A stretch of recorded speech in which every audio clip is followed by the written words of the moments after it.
Agora, vamos ao vivo com o repórter Antônio Cardoso, que está direto do local onde tudo aconteceu. Fiscais do CREA fizeram toda a apuração no local da explosão que provocou o desabamento e constataram que a edificação não tinha a anotação de responsabilidade técnica, que é o documento necessário para atestar a legalidade técnica. Vamos voltar ao vivo, onde o Antônio Cardoso está neste momento com o engenheiro civil, que é o presidente do CREA. Tem mais informações para a gente. Qual a consequência disso, Antônio Cardoso? Sendo um prédio irregular, é o dono, é a dona que responde? Boa noite. Boa noite, Mariana. Boa noite a todo o público do Cidade Alerta Sergipe. Sem mais delongas, a gente vai conversar a partir de agora com o presidente do CREA para entender o que essa falta dessa documentação pode acarretar e se ela representa realmente um perigo. Uma boa noite, viu, presidente? A gente vai conversar agora com o Dilson Luiz, como você falou, é presidente do CREA. Presidente, para a gente iniciar, falta esse ART, como a Mariana falou, esse documento que aprova que existia um profissional da engenharia que supervisionou toda a obra. A falta desse documento, o que é que isso significa? Mais uma vez, uma boa noite. Boa noite Mariana, boa noite aos telespectadores. Hoje, quando assumimos o nosso conselho, né, e nos deparamos com essa tragédia, é uma tragédia anunciada, obra sem responsável técnico. Imediato mandamos aqui a fiscalização, identificamos o endereço. Em nossos arquivos nunca existiu um ART, anotação de responsabilidade técnica, né, documento necessário para todo profissional quando vai fazer uma obra ou um serviço. Pedimos muito à população que reconheça seu profissional pela sua RT. Você não tem RT, você sugere à sociedade isso. É uma tragédia sempre anunciada. Então, sem essa ART, quer dizer que não havia um profissional supervisionando essa obra ou reforma, no caso? A obra foi feita sem profissional nenhum, né? O famoso pedreiro da família, né? O mestre de obra da família, ou o leigo, né? O profissional, o dono da obra é um leigo que tenta fazer o serviço técnico, que nós vamos combater isso com o que a lei manda, né? Isso é tipificado como uma contravenção penal e nós vamos acionar sempre que encontrarmos esse tipo de atividade sendo executadas, né? Esse caso aqui não, que é uma obra que já existe, mas sempre que tiver uma obra que não tenha um responsável técnico, nós vamos acionar o Ministério Público e a polícia, assim como a justiça, para que tome a devida providência. O leigo é aquele que não estudou, que não tem conhecimento técnico para fazer projeto e execução de obras. Isso aí não pode permitir mais no século XXI. E neste caso aqui, deste desabamento, qual vai ser a atitude tomada pelo CREA?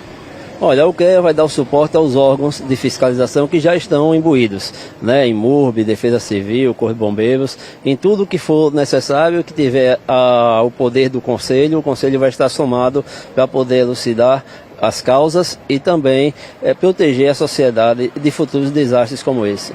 Isso que o CREA já tinha feito por aqui, passou por aqui para supervisionar, para verificar o que é que tinha. Foi encontrada alguma outra irregularidade? Não. O CREA esteve aqui hoje pela manhã, quando assumimos o conselho hoje pela manhã, logo 7 horas da manhã, mandamos aqui a fiscalização para conhecer o local e identificar o endereço, né? Visto que o endereço da frente não foi danificado, porém dentro está tudo acabado, né? Não tinha como fazer mais nada de vistoria, a não ser uma perícia minuciosa, que aqui agora o Corpo Bombeiro junto com a Defesa Civil vai estar fazendo e nós vamos apoiar no que for preciso. A gente vai mostrar agora, o nosso cinegrafista, o Augusto Beca, vai mostrar como é que está a fachada aqui. A fachada por aqui parece que não teve nada realmente, mas lá dentro tudo desmoronou, as imagens são muito fortes, o pessoal que já viu desde a véspera do Ano Novo, são imagens que chocam. Mas a gente estava falando por aqui, viu, Mariana, a gente acabou de conversar com a moradora da região que denunciou de que haveria outros prédios parecidos com esse que desabou aqui na região. A gente vai aproveitar que está na presença do presidente do Conselho Regional de Engenharia para saber se vai haver alguma fiscalização com essa denúncia que a mulher fez há pouco para a gente aqui. Sim, com a denúncia dessa, o Conselho já vai agir junto à IMURB e ao Corpo de Bombeiro para que façamos uma fiscalização realmente na região e identificar esses imóveis, porque obras irregulares tem esse resquício de problema, né? Ele vai trazer sempre mais na frente alguma eventual necessidade de intervenção. Então, no caso desse, como está suposto a questão do gás, um gás de cozinha, um GLP, dentro de uma residência, não se sabe como foi feita as lajes, né? Porque para cair as 3 de uma vez, né, realmente é um impacto muito grande, ou também subdimensionamento da estrutura, né, pode ter ocorrido. O que significa esse subdimensionamento? Quando você tem a armadura ou concreto feito nas lajes, dimensionado de forma inferior ao que manda a norma técnica. Nós temos uma norma 6118, que é o que rege o concreto armado para a construção civil. Então, se foi feito por um leigo, o controle tecnológico, né, do concreto, se foi de 25, 30 MPa, isso não é mantido o seu controle. Quando é feito por um profissional de engenharia, ele tem por obrigação de fazer essa aferição e garantir que a estrutura suporta, né, as cargas pré-dimensionadas. Perfeitamente. Só para a gente finalizar agora, você disse, porque o caso está sendo investigado pela 3ª Delegacia Metropolitana, que vai fazer, já instaurou um inquérito para investigar, mas qual a participação do CREA agora, a partir de agora, nesse inquérito que o CREA vai fazer também? Bom, nesse inquérito que a gente vai poder fazer, informar a delegacia, né, passar toda a parte técnica nossa, né. Nós temos aí, na parte anterior, quando estava na obra, uma tipificação, né, de exercício legal da profissão, porque como não tem um RT, não teve um profissional habilitado construindo a obra. Logo, possivelmente não teve um projeto. Não passou no Corpo Bombeiro, seria uma obrigação para que se fizesse uma obra multifamiliar. Não passou na Imurb para se ter um alvará, né, uma BITS, para que se pudesse ocupar o imóvel.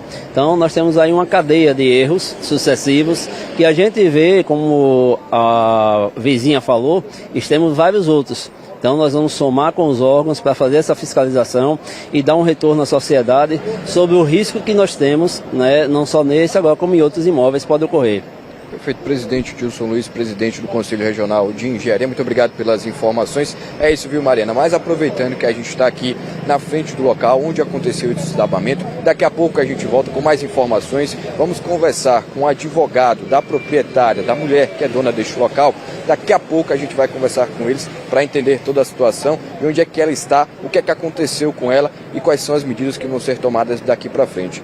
Daqui a pouco a gente volta aqui no Cidade Alerta Sergipe. Mari? Antônio, meu diretor Fábio Teles me permitiu te dar prioridade aqui hoje e eu já quero saber como é que está a movimentação aí. Eu imagino que está muito escuro para que a gente consiga ver a estrutura do prédio. Se der para mostrar, eu queria muito ver. E se a gente já pudesse ir com o advogado também, viu, Antônio? Porque o que chegou de informação para a gente é que a proprietária desse complexo, que é a mulher que morava, inclusive, nessa parte da frente da casa, nessa casa da frente, a informação que a gente tem é que ela mora nessa casa da frente, é dona da casa e também era dona do prédio. O prédio que fica atrás dessa casa. O prédio que desmoronou parcialmente. Então a informação que chegou, e você vai poder confirmar para mim daí, Antônio Cardoso, ela de fato está internada. O advogado de defesa dela entrou em contato com a gente, disse que ela infartou no momento em que aconteceu a explosão, de tão desesperada que ela ficou. Afinal de contas, né, é uma responsabilidade que vai cair sobre ela, possivelmente, diante da gravidade. Estamos falando de 44 famílias atingidas, né, Antônio? Exatamente, viu, Mariana? A gente vai conversar. Acabei de chamar o Ives, que é o advogado que representa a proprietária deste local. Ele já confirmou comigo que ela realmente morava nessa residência que fica bem na fachada, né? É a residência que não mostra, né? Aparentemente não mostra o prejuízo, todo o dano que tem por lá, por trás. Mas a gente vai entender a partir de agora onde é que ela está. Vamos tirar essas dúvidas que você acabou de falar por aqui. E também a família dela está logo aqui atrás. Ele até estava chamando o pessoal que está aqui com a gente, logo atrás do advogado. Deixa eu só mostrar o pessoal que está aqui com ele. Essa é a família da dona da proprietária. Inclusive, eles pediram para aparecer, para conversar com a gente, para mostrar também o que é que está acontecendo.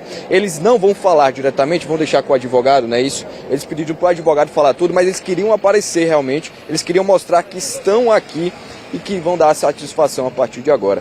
O Ives, você vem para cá rapidamente para a gente conversar. A Mariana já conversou com a gente lá, já falou um pouco mais sobre o caso. Ela queria saber realmente, a proprietária do local realmente morava aqui e a gente soube que ela também passou por um estado de saúde delicado a partir de agora. Como é que ela está?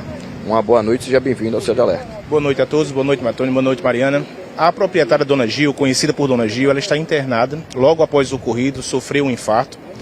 Está passando por exames e continua internada na UTI diante da gravidade do que aconteceu. Esse infarto foi quando? Foi no domingo. Domingo ela deu entrada no hospital por volta das 9 e 10 horas da manhã. O ocorrido aqui foi às 8 horas da manhã. Então foi logo depois do acidente, ela estava em casa? Estava em casa, estava no local. E foi depois, então, com a explosão, ela tomou um susto e infartou, alguma coisa assim? Não tomou o susto, abriu a janela, chegou a abrir a janela para entender o que estava acontecendo e viu todo o estrago que aconteceu e começou a passar mal e teve que ser hospitalizada. Desde então, quais foram as informações que ela recebeu? O que é que ela sabe do que é que está passando por aqui? A família ela se encontra totalmente abalada com o que ocorreu e está se desdobrando em atender os familiares da vítima, que já presta toda a solidariedade, comparece aqui diariamente e participa e contribui com as investigações. Dona Gil, ela tem sido preservada de todas as informações. Então, Dona Gil, ela não sabe o que aconteceu, ela não sabe a extensão do que aconteceu, tampouco se houve vítimas fatais. Quantos anos ela tem? 74 anos de idade. A partir de agora, a família está aqui. O que é que a família está falando e conversando com os moradores que perderam também o seu lugar de morada, né? Estamos diante de uma grande fatalidade. Ninguém poderia imaginar que algo dessa natureza poderia acontecer. As informações que correm é que pode ter ocorrido uma explosão diante de um botijão de gás, mas ainda é prematuro para que se faça uma conclusão. É razoável, é prudente que esperemos o laudo dos bombeiros para que se possa avaliar a extensão do que ocorreu e de fato o que ocorreu aí, se foi algo acidental, se foi algo, enfim, deve-se ter a cautela de se esperar o que realmente ocorreu. A gente conversou há poucos instantes, mais precisamente, com o presidente do Conselho Regional de Engenharia. Ele nos falou que o prédio não possuía ART, que é a anotação de registro técnico, que é o documento que mostra que havia um supervisor formado em engenharia que teria capacidade técnica de fazer uma reforma ou uma obra deste tamanho. Ele falou que não existia essa documentação por parte da proprietária. O que é que ela tem a responder nesse sentido? Olha, eu ainda não obtive as informações técnicas dessa natureza, mas o que eu posso informar aos telespectadores, à sociedade, é o seguinte: é uma propriedade, é um imóvel de mais de 30 anos, que está em funcionamento de forma convencional, assim como também existem outros aqui na região e outros em Aracaju. Sobre a não existência de norma técnica, também é possível concluir que a ausência dela não foi a causa do acidente. Então é possível ter a prudência de separar as coisas. A ausência de norma técnica não quer dizer necessariamente que pode ter ocasionado essa fatalidade. Então, assim, do mesmo modo que a família, ela preserva, ela se presta solidariedade às vítimas, é preciso também que tenham compaixão e a prudência de entender que a proprietária e os seus familiares estão sofrendo com essa situação. Ninguém imaginaria que poderia acontecer. A ausência de normas técnicas serão apuradas depois, verificaremos a idade que tem a propriedade, o imóvel, o quanto tempo essa propriedade ela tem fixada aqui nesse endereço e se realmente isso poderia ocasionar o que acreditamos que em tese não. A gente está conversando, só para reforçar para o público de casa, a gente está conversando com o advogado que representa a proprietária do local. Neste momento ela está em uma UTI, pois ela teve um infarto, ela está afastada, inclusive ela não tem mais informações do que aconteceu aqui. Ela começou a passar mal logo depois da explosão, ela mora logo aqui em frente. Só reforçando a informação com quem está em casa, no entanto, viu, Ives, a Polícia Civil instaurou um inquérito para investigar toda essa situação. A Terceira Delegacia Metropolitana está à frente do caso. Como é que a defesa da proprietária está vendo também essa questão do inquérito policial? A instauração do inquérito policial é algo natural, então não há nenhum tipo de preocupação em face da instauração do inquérito policial. É um procedimento, inclusive, obrigatório. Há de ser instaurado. Então, o anormal não seria instaurar um inquérito policial. Então, nós precisamos aguardar as investigações. Tenho certeza que a autoridade policial, de forma técnica, irá verificar o que ocorreu e fazer as anotações importantes. A família analisa isso tudo com a dor do que ocorreu, mas não com a preocupação com a instauração do inquérito policial. E isso é muito prematuro ainda para que possamos fazer. Nós estamos aqui neste momento não fazendo a defesa da família, mas nós estamos prestando a assessoria para que possa dar voz a essa família, porque não tem condição de, diante do abalo sofrido pelo acidente. Ainda ter a mãe, a avó, a tia, enfim, internada numa UTI, vítima de um infarto. Então a família não tem condição psicológica. A gente até também informa a eventuais vítimas ou parentes das vítimas que estejam entrando em contato com os familiares que possam ter um pouquinho, neste momento, de paciência.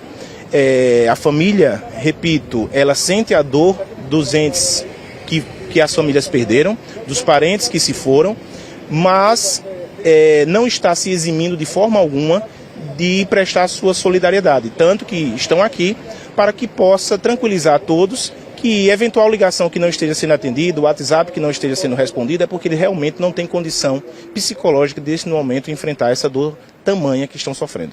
Só para entender novamente, vou perguntar à família se algum deles quer falar com a gente. Eles estão até chorando aqui, eles realmente não estão muito bem. Vou reforçar, vou terminar agora com o advogado, com o Ives. Para a gente finalizar agora, você falou que a família presta solidariedade, que eles também estão passando por um momento difícil. Além da solidariedade, tem mais algo sendo feito pela família? Veja, neste momento a família só sente dor. O que eu tenho aqui neste momento para falar é o seguinte: a família está contribuindo com as investigações, é preciso aguardar a causa, analisar qual é a conclusão que os bombeiros farão deste incidente, deste acidente, para ver a gravidade, a extensão do que aconteceu. Repito aqui, é prematuro que possamos fazer qualquer tipo de apontamento. Há um sofrimento irreparável daqueles familiares que perderam as vítimas, mas não dá para tirar a dor dessa família que está sofrendo com tamanha situação que aconteceu dentro do seu imóvel. Então nós estamos falando de pessoas que também têm empatia por outras, que sofrem com a dor do outro e que neste momento a família roga para que esperem as conclusões, para que se saiba de fato o que aconteceu. Perfeito, Ives, muito obrigado pelas informações. A família também, muito obrigado pela participação e pela presença aqui. É isso, viu, Mariana? Daqui a pouco, como eu falei, a gente já conversou com o advogado da família, conversou com o presidente do Conselho Regional de Engenharia para entender essa tragédia, o que rolou e o que é que está sendo feito a partir de agora. Daqui a pouco, a gente ainda vai voltar para conversar com a moradora e com o pessoal que está fazendo uma campanha de arrecadação, tanto de alimentos como também de dinheiro, para ajudar esse pessoal que passou por essa tragédia. Daqui a pouco a gente volta aqui no Cidade Alerta Sergipe com mais informações. Mari.